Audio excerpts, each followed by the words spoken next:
కొన్ని ఇళ్ళు మనుషుల కోసం కట్టబడవు. అవి ఏదో ఎదురు చూస్తుంటాయి. రాజు, శృతి అనే ఇద్దరు భార్యాభర్తలు ఉండేవారు. వాళ్ళు కొత్త ఇంట్లో దిగి, ఈ ఇల్లు బాగానే ఉంది కదా శృతి, అద్దె కూడా తక్కువ. శృతి, ఈ ఇంట్లో అడుగు పెట్టగానే ఏదో అసౌకర్యంగా ఉంది.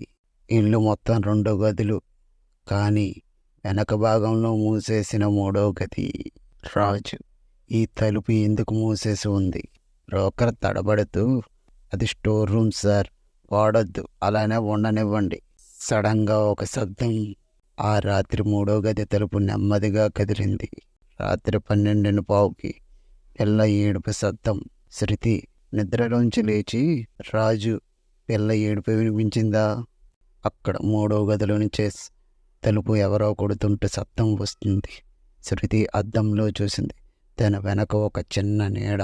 శృతి గట్టిగా అరుస్తూ రాజు రాజు అని పిలుస్తూ ఉంటుంది. ఇక్కడ మరుసటి రోజు పక్కింటి అమ్మమ్మ, మీరు ఆ గదిని తెరిచారా? రాజు, లేదు, ఎందుకు? అమ్మమ్మ, అయితే తెరవకండి బాబు, ఆ గదిలో ఇల్లు కట్టినోడు తన కూతుర్ని క్షేమంతో పాతిపెట్టాడు. ఇక్కడ నిజం బయటపడుతుంది. ఆ రోజు రాత్రి 3వ గది తలుపు తానే తెరుచుకుంది. ఆ అమ్మాయి, చిన్న అమ్మాయి గొంతు వినిపిస్తూ, అంకుల్, నన్ను బయటికి తీసుకెళ్ళండి. 3వ గది లోపల, ఆ గదిలో గోడలపై రక్తపు గీతల మధ్యలో ఒక చిన్న బొమ్మ. అమ్మా నాన్న నన్ను ఇక్కడే వదిలేశారు అలా నవ్వుతూ. ఇప్పుడు మీరు నా అమ్మా నాన్న అని అంటుంది ఆ పాప.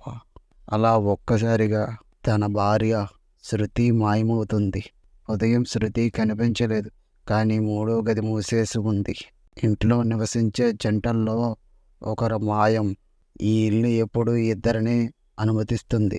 ఒకరు మనిషి, మరొకరు. ఆ 3వ గదిలో నుంచే రాత్రి 2:13 తలుపు తట్టే శబ్దం.